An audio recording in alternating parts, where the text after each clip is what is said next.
اندر سے جوسی اور نرم، باہر سے کرسپی اور مزیدار۔ بسم اللہ الرحمن الرحیم۔ السلام علیکم، کیسے ہیں آپ سب؟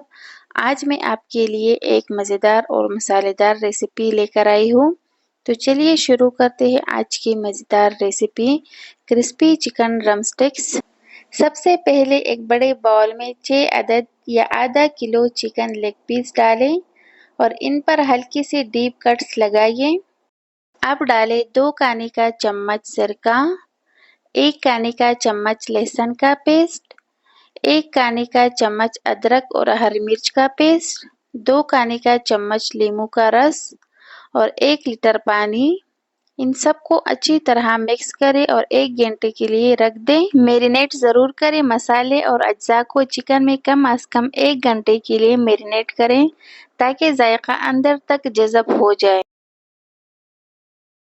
1 گھنٹے کے بعد دوبارہ مکس کریں اور چکن کو چھان کر پانی نکال لیں اور 5 منٹ کے لیے پانی نکالنے کے لیے رکھ دیں تاکہ سارا پانی نکل جائے۔ چکن کا پانی نکال کر اسے پھینک دیں، پانی کی ضرورت نہیں ہے۔ میرینیٹ کرنے کے بعد چکن سے اضافی پانی نکال دیں تاکہ فرائی کرتے وقت تیل نہ چھڑکے اور چکن کرسپی بنے۔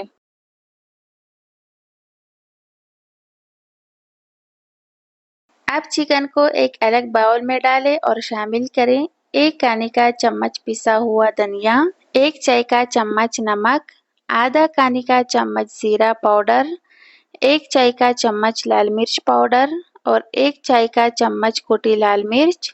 ان سب کو اچھی طرح مکس کریں اور آخر میں 3 کھانے کا چمچ میدا ڈال کر دوبارہ مکس کر لیں۔